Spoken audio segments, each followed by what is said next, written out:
வணக்கம் ஸ்ரீ குபேரன் டிவி நேயர்கள் லட்சுமண வணக்கங்கள். இப்போ வார ராசிபலன் 23 29 வரை எப்படி இருக்க போதான்னு பார்க்க போகிறோம். ஸோ எப்போதுமே சொல்கிறதாங்க லக்னத்துக்கு பாருங்கள். ராசிக்கு பார்க்குறோட லக்னத்துக்கு பார்க்குற ரொம்ப பர்ஃபெக்டாக இருக்கும். உதாரணமாக ஒரு மகர லக்னம் விருச்சிக ராசினா நீங்கள் விருச்சிக ராசிக்கான பலன்களை பார்க்குற மகர ராசிக்கான பலன்களை பார்க்க ரொம்ப பர்ஃபெக்டாக இருக்கும். முதல்ல வர்றது புது பலங்கள், அதுக்கப்புறம் தசாபுக்தி பலங்கள். ஸோ உங்களுக்கு என்ன தசாபுக்தி அந்தரங்கள் வருதோ அதை மிங்கிள் பண்ணி பாருங்கள், ரொம்ப பர்ஃபெக்டாக இருக்கும். அதுக்கப்புறம் பரிகாரங்கள், உங்களுக்கு என்ன தசாபுக்தி அந்தரங்கள் இருக்கோ ஸோ அதுக்கான பரிகாரங்களை சொல்லியிருக்கோம் கோச்சார ரீதியாக. அதை வந்து நீங்கள் பண்ணி பாருங்கள், ரொம்ப சூப்பராக இருக்கும். வீடியோ நல்ல டிப் ஆஃப் த வீக்கில் வீண் விரயம் எதுக்கு, ஸோ வீட்டில் பணம் சேர என்ன செய்ய வேண்டும், ஸோ அதை பற்றி சொல்லியிருக்கோம், மறக்காமல் பாருங்கள். மகர ராசி. ஸோ மகர ராசிக்கு வந்து பார்த்திங்கன்னா உங்களுக்கு ராசியாதிபதி சனி வந்து மூலரும் நிறைய பிரயாணங்கள் மூலியமாக நல்ல லாபம் வர்றதுக்கான வாய்ப்புலாம் நிறைய இருக்குது. புதிய திட்டங்கள், புதிய முயற்சியால் வந்து ஒரு பெரிய வெற்றி கிடைக்கிறதுக்கான வாய்ப்புலாம் ரொம்ப நல்லா இருக்குது. 2ஆம் அதிபதி 3ல் இருக்கும்போது சின்ன கலகங்கள் ஏற்படும். ஸோ அந்த கலகங்கள் வந்து கரெக்டாக ரைட்டாக தப்பாங்கிறதெல்லாம் வந்து யோசித்து முடிவெடுங்க. சடாருன்னு வந்து எடுத்தங்கவுத்தன்னு முடிவெடுக்காமல் இருக்குது ரொம்ப ரொம்ப நல்லது. அதுக்கப்புறம் பார்க்கும்போது உங்களுக்கு வந்து 3ஆம் அதிபதியான குரு வந்து 6ல் இருக்கிறது, அது ராகுடைய சாரத்தில் இருக்கும்போது நல்ல வருமானங்கள், வேலையில் வந்து நல்ல ஏற்றங்கள், நல்ல வருமானங்கள், நல்ல ஒரு புதிய சேஞ்சஸ்னால் நல்ல லாபம் வர்றதுக்கான வாய்ப்பும் ரொம்ப நல்லா இருக்குது. ஸோ அது ரொம்ப சிறப்பான விஷயங்கள் தான். அதுக்கப்புறம் உங்களுக்கு 4ஆம் அதிபதியான செவ்வாய் வந்து 8ல் இருக்கும்போது கொஞ்சம் அம்மாவுடைய விஷயங்கள் ரொம்ப கவனமாக இருக்கணும். வண்டி வாகனங்கள்லாம் ஓட்டும்போது ரொம்ப கேர்ஃபுல்லாக ஓட்டுங்க. ஸோ அதில் வந்து ஏதாச்சும் ஒரு ஸ்ட்ரெஸ்ஸோ டென்ஷனோ வர்றதுக்கான வாய்ப்புனாலும் ரொம்ப கவனமாக இருக்கணும். 5ஆம் அதிபதி. ஸோ 5ஆம் அதிபதி மற்றும் 10ஆம் அதிபதியான சுக்கிரன் வந்து பார்த்திங்கன்னா உங்களுக்கு வந்து 4ல் இருக்கும்பொழுது குழந்தைகள் விஷயங்களால் ஒரு சின்ன ஸ்ட்ரெஸ்ஸு, குழந்தைகளுக்காக கொஞ்சம் செலவு பண்ணுறமான விஷயங்களை நிறைய ஏற்படுத்தும். ஸோ அது கொஞ்சம் பார்த்துருக்கணும். தொழில் ரீதியான விஷயங்கள் வந்து நல்ல லாபங்கள் வர்றதுக்கான வாய்ப்பு ரொம்ப நல்லாயிருக்கு. ஸோ அதெல்லாமே ரொம்ப சூப்பருங்க. அதுக்கப்புறம் பார்க்கும்போது உங்களுக்கு 6ஆம் அதிபதி புதன் வந்து ஆட்சி பலத்தோடு இருக்கும்போது வேலையில் நல்ல ஏற்றங்கள், சம்பள உயர்வு, ஒரு பெரிய ஒரு முன்னேற்றம் கிடைக்கிறதுக்கான வாய்ப்புலாம் நிறைய இருக்குது. சில பேருக்கு வந்து நிறைய பிரயாணம் பண்ணுறமான புதிய சூழலில் பிரயாணம் பண்ணுறமான விஷயங்கள்லாம் சூப்பராக இருக்கும். ஸோ எல்லாமே ரொம்ப நல்லாயிருக்கு.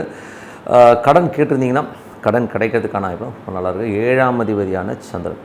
ஸோ 7ஆம் அதிபதியான சந்திரன் வந்து பார்த்தோம்னா உங்களுக்கு வந்து பார்த்திங்கன்னா சந்திரனுடைய விஷயங்கள் வந்து நல்ல ஒரு சந்தோஷங்கள், குதூகலங்கள், வேலையில் நல்ல ஏற்றங்கள், லாபங்கள் எல்லாமே ரொம்ப நல்லாயிருக்கும். ஸோ இந்த வாரத்தில் ரொம்ப சிறப்பான விஷயங்களை கண்டிப்பாக எதிர்பார்க்கலாம். அப்புறம் பார்க்கும்பொழுது உங்களுடைய 8ஆம் அதிபதியான சூரியன். 8ஆம் அதிபதி சூரியன் வந்து 5ல் இருக்கும்போது குழந்தைகளுடைய விஷயங்கள் ரொம்ப கேர்ஃபுல்லாக இருக்கணும். குழந்தைகள் கொஞ்சம் ஏடாகூடமாக பேசுகிறது, எதிர்த்து பேசுகிற ஃபீலை கண்டிப்பாக ஏற்படுத்தும். அதனால் கொஞ்சம் எமோஷன்ஸ் குழந்தைகளால் ஏற்படும், அதை மட்டும் பார்த்துக்குங்க. அதுக்கப்புறம் பார்க்கும்போது உங்களுக்கு வந்து 9ஆம் அதிபதி. ஸோ 9ஆம் அதிபதி புதன் வந்து பார்த்திங்கன்னா 6ல் இருக்கும்போது வேலை விஷயங்களில் நிறைய பிரயாணங்களில் நல்ல லாபம் கிடைக்கிறதுக்கான வாய்ப்புலாம் ரொம்ப நல்லாயிருக்கு. ஸோ அந்த ட்ராவல்னால வந்து சூப்பரான ஒரு விஷயங்கள்லாம் கண்டிப்பாக நடக்கும். 10ஆம் அதிபதியான சுக்கிரன் வந்து பார்த்திங்கன்னா உங்களுக்கு வந்து சுக்கிரன் வந்து சிறப்பான பலன். கொஞ்சம் என்ன சொல்கிறது, கொஞ்சம் வந்து ஒரு அப்பா சார்ந்த உறவுகளில் மட்டும் பார்த்திங்கன்னா கொஞ்சம் வந்து ஸ்ட்ரெஸ் ஏற்படும். ஏன்னா அந்த 9க்கு சுக்கிரன் வந்து 8ல் இருக்கும், கொஞ்சம் வந்து ஸ்ட்ரெஸ்ஸை ஏற்படுத்தும். இருந்தாலும் கொஞ்சம் கவனமாக இருக்கும். தொழிலில் வந்து கொஞ்சம் கடன்லாம் வாங்கணுன்னா கொஞ்சம் அகலக்கால் வைக்காமல் இருக்கிறது ரொம்ப ரொம்ப நல்லது. ஸோ இதெல்லாம் வந்து கொஞ்சம் பார்த்து நடந்துக்கணும். 11ஆம் அதிபதியான செவ்வாய் வந்து 8ல் இருக்கும்பொழுது நண்பர்கள், மூத்த சகோதர சம்பந்தமான விஷயங்களால் நமக்கு ஒரு மன உளைச்சலோ டென்ஷனோ ஏற்படும். சில நேரங்களில் அவங்களுக்காக கடன் வாங்குற மாதிரி சூழ்நிலை ஏற்படுத்தும். கொஞ்சம் கேர்ஃபுல்லாக இருந்துக்குங்க. 12ஆம் அதிபதியான குரு வந்து 6ல் இருக்கும்போது நிறைய பிரயாணங்கள்லாம் நல்ல லாபங்கள் கிடைக்கிறதுக்கான வாய்ப்புலாம் ரொம்ப சிறப்பாக இருக்கும். ஸோ இதெல்லாமே வந்து பொது பலன்கள். இப்போ பார்க்க போகிறது தசாபுத்தி பலன்கள். மகர லக்னமாக இருந்து சூரியன் தசாபுத்தி அந்த நடக்கணும். சூரியன் வந்து பார்த்திங்கன்னா உங்களுக்கு வந்து 5ல் இருக்கும்போது குழந்தைகள் விஷயங்களாக ஒரு மன உளைச்சலோ ஸ்ட்ரெஸ்ஸோ டென்ஷனோ வரதுக்கான வாய்ப்புலாம் நிறைய இருக்குது. கொஞ்சம் கேர்ஃபுல்லாக இருக்கணும். மகர லக்னமாக இருந்து சந்திரன் தசாபதி. சந்திரன் வந்து 7ஆம் அதிபதி. அது சிறப்பான வளர்ச்சியும் நல்ல ஏற்றங்கள் கொடுக்கறதுக்கான இவ்வளோ ரொம்ப நல்லாயிருக்கு. மகர லக்னமாக இருந்து செவ்வாய் தசாபதினா 4-11ஆம் அதிபதி செவ்வாய் வந்து 11ல் இருக்கும்போது தாயாரோட உடல்நலம் சம்மந்தமான விஷயங்கள், வண்டி வாகனங்கள் ஓட்டும்போது ரொம்ப கேர்ஃபுல்லாக இருக்கணும். கொஞ்சம் ஏடாவிடமாக நடந்துக்கும். நண்பர்கள், மூத்த சகோதர சம்மந்தமான விஷயம் கொஞ்சம் கேர்ஃபுல்லாக இருந்தது ரொம்ப ரொம்ப நல்லது. மகர லக்னமாக வந்து ராகு வந்து 2ல் இருக்கார். ஸோ வேலையில் நல்ல ஏற்றங்கள், நல்ல லாபங்கள், பிரயாணங்கள்லாம் நல்ல லாபங்கள் வர்றதுக்கான இப்போ ரொம்ப சூப்பராக இருக்குது. யாருக்காச்சும் நோய்வாய்ப்பட்டிருந்தீங்கன்னா இப்போ வந்து ஒரு டிஃப்ரெண்ட்டான ட்ரீட்மெண்ட்டால் வந்து அந்த நோய் குணமாகிறதுக்கான வாய்ப்புலாம் ரொம்ப நல்லாயிருக்கு. மகர லக்னமாக இருந்து குரு தசாபதினா குரு வந்து பார்த்திங்கன்னா உங்களுக்கு 6ல் இருக்கார். ஸோ நல்ல வருமானங்கள், நல்ல ஏற்றங்கள், வேலையில் நல்ல ஏற்றங்கள் வர்றதுக்கான வாய்ப்புலாம் இருக்குது. கடன் கேட்ட இடத்துல கிடைக்கிறது, நல்ல ரொட்டேஷன் வர்றதுக்கான வாய்ப்புலாம் ரொம்ப நல்லாயிருக்கு. மணி ஃப்ளோ சூப்பராக இருக்குங்க. மகர லக்னமாக இருந்து சனி தசா வந்து சனி வந்து பார்த்திங்கன்னா நல்ல வளர்ச்சியும் புதிய முயற்சியில் பெரிய வெற்றியும் கிடைக்கிறதுக்கான வாய்ப்புலாம் ரொம்ப நல்லாயிருக்கு.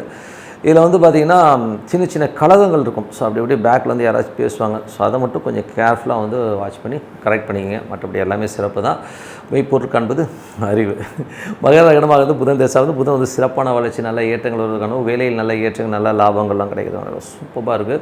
நல்ல ஒரு பிளான் பண்ணி ஒரு பெரிய வெற்றி கிடைக்கிறதுக்கான ரொம்ப நல்லா இருக்குங்க. ஸோ அதுவே சூப்பர். அதுக்கப்புறம் வந்து மகர லக்னமாக இருந்து கேது தசா பார்த்தீங்கன்னா கேது வந்து பார்த்திங்கன்னா உங்களுக்கு வந்து சிறப்பான பலன்கள் கொடுக்கணும்னா கேது வந்து 8ல் இருக்கா. லீகல் சம்மந்தமான விஷயங்கள் கொஞ்சம் கேர்ஃபுல்லாக இருக்குது. ரொம்ப நல்லது. அதனால் ஒரு ஸ்ட்ரெஸ்ஸஸோ டென்ஷன்ஸோ வரும். ஸோ கொஞ்சம் கேர்ஃபுல்லாக இருந்துக்குங்க. மகர லக்னமாக வந்து சுக்ரன் தசா பற்றி வந்துருக்கும். சுக்ரன் வந்து பார்த்தீங்கன்னா 5, 10ஆம் அதிபதி சுக்ரன் 4ல் இருக்கும்போது குழந்தைகளுக்காக நிறைய செலவு பண்ணுறமான ஃபீலிங் கண்டிப்பாக ஏற்படும். ஸோ அதனால் வந்து குழந்தைகள் விஷயங்களில் கொஞ்சம் வாக்குவாதங்களோ ஒரு டென்ஷனோ வரும். ஸோ அதனால் கொஞ்சம் பார்த்தா விரயங்கள் ஏற்படுவதற்கான கொஞ்சம் பார்த்து நடந்துங்க. நண்பர்கள் விஷயங்கள்லையும் பார்த்திங்கன்னா கொஞ்சம் வந்து பார்த்துக்கணும். இந்த தொழில் ரீதியான விஷயம் ஏதாவது அகலக்கால் வாங்கி மாட்டிக்காமல் இருக்கிறது ரொம்ப கேர்ஃபுல்லாக இருக்கணும். மற்றபடி நாங்கள் ஸோ இதுவரை பார்த்தா தசாபுத்தி பலன்கள். இனிமேல் பார்க்க போது பரிகாரங்கள். ஸோ பரிகாரங்கள் வந்து பார்க்க போனோம்னா எல்லாருக்குமே ஒரு தசாபுக்தி நடக்கும் இல்லையா. ஸோ அந்த தசாபுத்தி என்ன நடக்குதோ ஸோ அந்த பரிகாரங்களை பண்ணுறது ரொம்ப சிறப்புங்க. உதாரணமாக இப்போ வந்து பார்த்திங்கன்னா இப்போது சூரிய தசா புத்தி அந்தரங்க எல்லா ராசிக்காரருக்குமே ஓகேங்களா. யாருக்கு வந்து சூரியன் தசா புத்தி அந்தரங்க நடக்குதோ ஸோ அவங்க வந்து என்ன பண்ணலான்னா ஞாயிற்றுக்கிழமைகளில் வந்து மொச்சை பயிர் வந்து தானம் பண்ணுறது ரொம்ப சிறப்புங்க. ஸோ இது வந்து கோச்சார அடிப்படையில் தான் சொல்லியிருக்கோம். அது ரொம்ப நல்லாயிருக்கும். ஸோ உங்களுக்கு ஒரு ஸ்ட்ரகிளாக இருக்க ஒரு மாதிரி இருக்குன்னா அப்போ அந்த மொச்சை பயிரை வந்து தானம் பண்ணும்போது ஒரு சிறப்பான பலன்களை கொடுக்கும். அதுக்கப்புறம் வந்து யாருக்கெல்லாம் சந்திரன் தசா புத்தி அந்தரங்க நடக்குதோ அவங்க வந்து அன்னதானம் பண்ணுறது ரொம்ப நல்லதுங்க. ஏன்னா வந்து சந்திரன் வந்து கொஞ்சம் ஓடிக்கிட்டே இருக்கிற ஒரு பிளானட் போது நம்ம பர்ஃபெக்டாக சொல்ல முடியாது. அதனால் அன்னதானங்கள் நீங்கள் பண்ணலாம். எந்த கிழமைகளில் பண்ணாலும் திங்கக்கிழமைகளில் வந்து நீங்கள் வந்து அன்னதானம் பண்ணுறது ரொம்ப சிறப்பு. இல்லைனா யாராவது கஷ்டப்படுறவங்களுக்கு வந்து ஒரு 5 கிலோ அரிசி நீங்கள் தானம் பண்ணுங்க. அது சிறப்பான பலன்களை கொடுக்குங்க.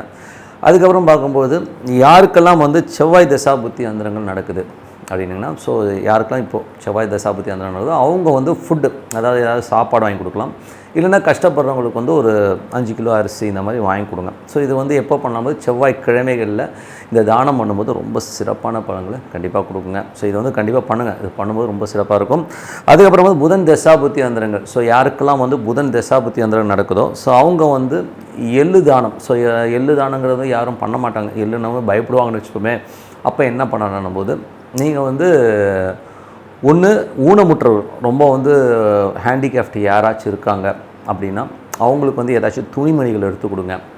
இல்லைன்னா ரொம்ப வயதானவர்கள் இருப்பாங்க, ரொம்ப ஏஜ்டு, ரொம்ப கூன் போட்டிருப்பாங்க, ரொம்ப வயசானவங்களாம் இருப்பாங்க இல்லையா, கஷ்டப்படுறவங்க, அவங்களுக்கு ஒரு லுங்கி எடுத்து கொடுக்கலாம். இல்லை ஒரு நைட்டி ஏதோ ஒரு விஷயம் வந்து நீங்கள் வந்து ஆடை வந்து எடுத்து கொடுக்குறது ரொம்ப நல்லது. அது வந்து எப்போ எடுத்து கொடுக்கணும் போது புதன்கிழமைகளில் வந்து இந்த மாதிரி ஆடை தானம் பண்ணும்போது உங்களுக்கு இருக்கிற பிரச்சனைகள் வந்து ரொம்ப நல்ல ரிலீஃப் கிடைக்கும். ஸோ இது வந்து புதன்கிழமை பண்ணிட்டு வாங்க. அது ஒன்றும் பெரிய செலவாகுது. சின்ன ஒரு கர்ச்சீஃப் வாங்கி கொடுத்தா கூட அது ஆடை தானம் தான் ஓகேங்களா. ஸோ அது வந்து நீங்கள் பண்ணுங்கள். அதுக்கப்புறம் யாருக்கெல்லாம் வந்து பார்த்திங்கன்னா குரு தசா புத்தி அந்தரங்க நடக்குது. ஸோ வந்து யாருக்கு எல்லா ராசிகளும் சொல்லும் குரு தசா புத்தி அந்தரங்க நடக்கிறவங்களுக்கெல்லாம் பார்த்திங்கன்னா அவங்க வந்து வியாழக்கிழமைகளில் வந்து மொச்சை பயிரை வந்து தானம் பண்ணுவாங்க. யாரும் கஷ்டப்படணும் ஒரு 1/2 கிலோவோ 1/4 கிலோ வந்து ஒரு பேக்கெட் வாங்கி கொடுக்குறது ரொம்ப சிறப்பு. ஸோ அது ரொம்ப சிறப்பான பலன்களும். இல்லைனா வந்து யாருக்காச்சும் வந்து திருமணமாகாத பெண்களுக்கு வந்து உங்கள் அப்பா அம்மாவை விட்டு ஒரு துணி வந்து ஒரு ஃப்ரீயாக எடுத்து கொடுங்க. கஷ்டப்படுறவங்களுக்கு வந்து அந்த துணி வந்து எடுத்து கொடுக்க ரொம்ப நல்லது. அதுவும் வந்து வியாழக்கிழமைகள் எடுத்து கொடுக்கும் ரொம்ப சிறப்பான விஷயம். ஸோ திருமணமாகாத பெண்களுக்கு துணி எடுத்து கொடுக்க ரொம்ப சிறப்பான பலன்களை கொடுக்கும். யாருக்கெல்லாம் வந்து சனி தசா புத்தி அந்தரங்கள் நடக்குதோ ஸோ அவங்க வந்து என்ன பண்ணலாம் அப்படின்போது உணவு தானம். உணவுனும்போது சனிக்கிழமைகள் வந்து யாருக்காச்சும் சாப்பாடு வாங்கி கொடுக்குறது ரொம்ப சிறப்பான பலன்கள் கொடுக்கும். அப்படி இல்லைன்னா நீங்கள் என்ன பண்ணுங்கன்னா சாப்பாடு இல்லைன்னா நீங்கள் யாருக்காச்சும் ஒரு 5 கிலோ அரிசி, ரொம்ப கஷ்டப்படுறவங்களும் ஒரு 5 கிலோ அரிசி வாங்கணும். ஒரு ஃபேமிலியாக வந்து ரொம்ப நாள் சாப்பிடுவாங்க இல்லையா. ஸோ அந்த மாதிரி விஷயங்கள் வந்து ரொம்ப சிறப்பு. அதுக்கப்புறம் யாருக்கெல்லாம் புதன் தசாபுத்தி அந்தரம் நடக்குதோ ஸோ புதன் தசாபுத்தி அந்தரம் நடக்கிறவங்க வந்து முதலே சொல்லிட்டோம். ஸோ சனின்னு போது ஊனமுற்றவர்களுக்கு கொடுக்குறது. அதுக்கப்புறம் பார்க்கும்போது யாருக்கெல்லாம் கேது தசாபுத்தி அந்தரம் நடக்குதோ ஸோ அவங்க வந்து என்ன பண்ணணும் அப்படின்னும்போது வந்து பச்சைப்பயிறு தானம் பண்ணுறது ரொம்ப நல்லதுங்க. ஸோ பச்சைப்பயிறு தானம் பண்ணலாம். அப்படி இல்லைன்னா சின்ன குழந்தைகள் இருக்காங்க இல்லையா, ஃபீஸ் கட்ட முடியலன்றவங்களுக்கு வந்து ஒரு ஃபீஸ் கட்டுறது, இல்லை சின்ன குழந்தைகள் கஷ்டப்படுறவங்களுக்கு வந்து ஒரு துணிமணி எடுத்து கொடுக்குறது வந்து சிறப்பான பலன்களை கண்டிப்பாக கொடுக்குங்க. அதுக்கப்புறம் பார்க்கும்போது யாருக்கெல்லாம் வந்து சுக்ரன் தசாபுத்தி அந்தரம் நடக்குதோ சுக்ரன் தசாபுத்தி அந்தரம் நடக்கிறவங்க வந்து யாருக்கா ஏழைகளுக்கு வந்து சாப்பாடு, அதை வெள்ளிக்கிழமைகளில் வந்து ஒரு சாப்பாடு வாங்கி கொடுக்குறது ரொம்ப சிறப்பான பலன்கள் இருக்கும். ஸோ அது வந்து இப்போ வந்து கேது தசாபுத்தி அந்தரம் நடக்கிறவங்க வந்து செவ்வாய்க்கிழமைகளில் வந்து அந்த தானம் பண்ணுங்கள். இது வந்து வெள்ளிக்கிழமைகளில் வந்து நீங்கள் வந்து சுக்கிர தசாபுத்தி அந்தரம் சாப்பாடு வாங்கி கொடுத்தீங்கன்னா ரொம்ப சிறப்பான பலன்கள் கொடுக்கும். அப்படி இல்லைன்னா யாருக்காச்சும் வந்து திருமணமானவர் ரொம்ப கஷ்டப்படுறவங்களுக்குலாம் வந்து ஏதாச்சும் ஆடை வாங்கி கொடுக்குறோம், ரொம்ப சிறப்பான பலன்கள் கொடுக்குங்க. அதுக்கப்புறம் பார்க்கும்போது யாருக்கெல்லாம் ராகு தசா புத்தி அந்தரம் நடக்குதோ, இது எல்லா ராசிகளும் தான். ஸோ ராகு தசா புத்தி அந்தரம் நடக்கிறவங்க வந்து கோதுமை தானம் பண்ணுறது ரொம்ப ரொம்ப சிறப்புங்க. ஸோ யாருக்காச்சும் வந்து கஷ்டப்படுறோம் ஒரு ஆட்டா மாவு வாங்கி கொடுக்கலாம். இதுதான் ஆட்டா பேக்கெட் விற்கிதேன், 1/2 kg 1 kg வந்து யாருக்காச்சும் தானம். இது வந்து ஞாயிற்றுக்கிழமைகளில் பண்ணும்போது ரொம்ப சிறப்பாக இருங்க. ஸோ ஞாயிற்றுக்கிழமைகளையும் பண்ணலாம், சனிக்கிழமையிலும் பண்ணலாம். பட் எனக்கு வந்து சனிக்கிழமைகள் ரொம்ப சிறப்பாக இருக்குங்க. ஸோ இது வந்து பண்ணிவிட்டு வாங்க, ரொம்ப சிறப்பான பலன்களை கண்டிப்பாக எதிர்பார்க்குங்க. ஸோ இது வந்து ரொம்ப நல்லா ஒர்க் ஆகும். ஸோ இதுவரை பார்த்தது வந்து பரிகாரங்கள். இப்போ பார்க்க வந்து tip of the week. So tip of the வீக்கில் வந்து பார்த்திங்கன்னா எப்போதுமே எல்லோருமே சொல்கிற ஒரு விஷயம் என்னென்னா, எனக்கு காசு தங்கவே மாட்டேங்குது, எங்கள் வீட்டில் வந்து காசே நிற்க மாட்டேங்குது அப்படின்னு சொல்லிட்டு நிறைய பேர் வந்து புலம்புறதை பட்டிருப்போம். ஸோ அந்த மாதிரி அமைப்பு யாருக்கு இருக்கும் முதல்ல அதை தெரிஞ்சுப்போம். சூரியன் கேது தொடர்பு இருக்கும். அதே மாதிரி சந்திரன் கேது, அதாவது சூரியன் நின்ற நட்சத்திரம் கேதுவாக இருக்கலாம், ராகுவாக இருக்கலாம். சந்திரன் நின்ற நட்சத்திரம் கேதுவாக இருக்கலாம், ராகு இல்லை ரெண்டுமே, சந்திரன் ராகு கேது இல்லை சூரியன் ராகு கேது, இந்த மாதிரி ஒரு தொடர்பில் இருக்கிறவர்களுடைய ஜாதகங்களில் வந்து டெய்லி சம்பாதிக்கிறத அன்றைக்கே விட்டுருவாங்க, சும்மா டப்பன்னு போய்கிட்டே இருக்கும். ஸோ இது வந்து நம்ம வந்து மாற்றவே முடியாது. ஸோ அந்த மாதிரி ஒரு காலகட்டம் நிறைய ஜாதகங்கள் இருக்கும். ஸோ அவங்களால வந்து சேமிப்புங்கிறது நீங்கள் சம்பாதிச்சேன் சார் நீங்கள் இப்போ டப்புன்னு போயிட்டே இருக்கின்றதை வந்து பார்க்க முடியும். அதே மாதிரி வந்து குரு ராகு குரு கேது தொடர்பு இருக்கிற ஜாதகங்கள், ஸோ அதை வந்து பார்த்தா நட்சத்திரமாக வரலாம், இல்லை ரெண்டுமே ஒன்றா சேர்ந்து வர ஜாதகங்கள்லையும் பார்த்திங்கன்னா பணம் வந்து சேர்த்து வைக்கவே முடியாது. அவங்களுக்கு வந்து இப்போ குரு ராகு குரு கேது இருக்கவங்களுக்கு பார்த்திங்கன்னா ஒரு ரொம்ப வருஷமாக ஒரு 4-5 வருஷமாக சேர்த்து வச்சேன் சார், 2-3 வருஷமாக கொஞ்சம் கொஞ்சமாக சேர்த்து வச்சேன், பட்டுன்னு பார்த்தீங்கன்னா ஒரே நாள் 2 நாளில் அந்த மொத்த காசுமே டக்குன்னு காலியாகும். ஸோ அந்த மாதிரி ஒரு அமைப்பு வந்து இந்த ஒரு காம்பினேஷன்ஸுக்கு இருக்குது. ஸோ அப்போ என்ன பண்ணலாம் அப்படின்னும் போது என்னை பொறுத்தவரை வந்து இந்த மாதிரி அமைப்பு இருக்கவங்க வந்து காசு வந்து நம்ம கையில் வந்து ஒரு பேங்க்லேயோ இல்லை ஏடிஎம்மில் போட்டு எடுக்கிற மாதிரியோ வச்சுக்கவே கூடாது. ஒரு கமிட்மெண்ட்டில் கொண்டு போய் விட்டுக்கணும். எந்த மாதிரி கமிட்மெண்ட்னும் போது ஏதாவது ஒரு லேண்டு வாங்கி போடலாம், ஒரு இஎம்ஐயில் லேண்டை வாங்கி போட்டு இஎம்ஐ போயிட்டே இருக்கட்டும் போடா அப்படின்னு சொல்லிட்டு அந்த மாதிரி ஒரு கமிட்மெண்ட்டை வச்சுக்கிட்டு வர காசு உங்கள் கையில் இல்லாமல் வெளியில் போகிற மாதிரி வச்சுக்கலாம். இது சில பேர் வந்து கோல்டு காயின் மாதிரியான விஷயங்களில் வந்து இன்வெஸ்ட்மெண்ட் பண்ணி அது கோல்டு காயினாக கன்வெர்ட் பண்ணி வச்சுக்கோங்க. ஸோ அந்த மாதிரி பண்ணிக்கிட்டிங்கன்னா கையில் காசு இல்லாத போது நீங்கள் எதுவும் உங்களை விட்டு அந்த காசு போகாது, ஆனால் சேவிங்ஸாக இருக்கும். ஏன்னா அந்த நீங்கள் பண்ணுற சேவிங் அப்போக்கே உங்களுக்கு வந்து டோட்டலாக வந்து கையில் இருக்கக்கூடாது, கையில் இருந்தீங்கன்னா நீங்கள் காலி பண்ணிடுவீங்க. ஸோ அந்த மாதிரி ஒரு சேமிப்பும் பழக்கம் வச்சுக்கோங்க. ஸோ இது லேண்டுன்னா ஒரு லேண்டில் இஎம்ஐ போட்டிங்கன்னா உடனே விற்க முடியாது, அதுக்குள்ளே வந்து பார்த்திங்கன்னா சரி இதுக்கு விற்றுட்டு இருக்கணும், வேறு எதாவது அரேஞ்ச் பண்ணலாம் சொல்லிட்டு நீங்கள் வேறு எதுக்கு போயிடுவீங்க. ஸோ அந்த மாதிரி ஒரு விஷயங்கள் பண்ணும்போது கண்டிப்பாக வந்து அந்த சொத்தாகவோ இல்லை வேறு ஒரு லெவலில் இருக்கும்போது நமக்கு வந்து இது வந்து பெரிய ஒரு சேமிப்பாக இருக்கும். கையில் வச்சிங்கன்னா கண்டிப்பாக காலியாகும். ஸோ உதாரணம் என் நண்பர் ஒருத்தர் இருக்கார். ஸோ அவருக்கு வந்து பார்த்திங்கன்னா கிட்டத்தட்ட 15 வருஷமாக அவர் இப்படி தான் இருக்கார். 15 வருஷமாக பார்த்திங்கன்னா ஒரு பேங்க் பேலன்ஸ் நிறைய சம்பாதிப்பார், ஆனால் எதுவுமே அவர் கையில் இருக்காது. அவர் என்ன சொல்ல, நம்ம எனக்கு தெரியுங்க இது வந்து கையில் வச்சுருந்தேன்னா ஒன்று ஒரு மெடிக்கல் செலவு வந்துடுது, இல்லைன்னா வீட்டுக்கே ஏதாவது செலவு, இல்லைன்னா நானே ஒரு ஆடம்பர பொருளை வந்து வாங்கிடுறேன். ஸோ அதனால் சுத்தமாக காசே நிற்க மாட்டேன். அது பேசாமல் கமிட்மெண்ட் வச்சுப்பார். ஒரு இஎம்ஐயில் வந்து லேண்டை வாங்குறது, ஒரு வண்டி வாங்கினா கூட ஒரு இஎம்ஐயில் போட்டு அது போய்ட்டு கடன் போயிட்டே இருக்கணும் சார்னு விடுவார். ஏன்னா அது ஒரு சொத்து ஒரு அசட்டாக மாறிடுது, அவருக்கு வந்து ஒரு யூஸ்ஃபுல்லாகவும் இருக்குது. ஸோ அந்த மாதிரி இருக்கும்போது வந்து டோட்டலாக வந்து அவர் வந்து சேஃபராக வர்றார். ஸோ இதுதான் வந்து மெயினான விஷயம். ஸோ இந்த மாதிரி வந்து சேவிங்ஸ் பண்ணுங்கள். அதே மாதிரி வந்து பரிகாரம்னு சொல்லும்போது இந்த குரு கேது குரு ராகு இருக்கிறவங்க வந்து சித்தர் சமாதிகளுக்கு வந்து பௌர்ணமி அன்னைக்கு வந்து வழிபாடு பண்ணும்போது இந்த கடன் பிரச்சனைகளோ இந்த பொருளாதாரம் சம்மந்தம் சேர்த்து வைக்கலைங்கிற சூழ்நிலைகளோ மாறி உங்களுக்கு வந்து வேறு விதத்தில் வந்து ஒரு பெரிய அசட்டாக மாறுறதுக்கான சூப்பராக இருங்க. ஸோ அதனால் இது அப்ளை பண்ணி பாருங்கள், ரொம்ப சூப்பராக இருக்கும். ஸோ இந்த ஜாதகங்களில் வந்து என்னால் சேமிக்க முடியலங்கிறது இது வந்து கண்டிப்பாக வந்து யூஸ்ஃபுல்லாக இருக்கும்னு சொல்லிட்டு உங்களோட விடைபெறுவது உங்கள் லக்ஷ்மி நாராயணன். எங்களுக்கு வந்து ஒரு வெப்சைட் இருக்குது, masterlakshmi.comனு போய் பாருங்கள். ஸோ உங்களுக்கு யூஸ்ஃபுல்லாக இருந்தால் எங்களை காண்டாக்ட் பண்ணுங்கள் சொல்லிட்டு உங்களோட விடைபெறுகிறேன். நன்றி, வணக்கம்.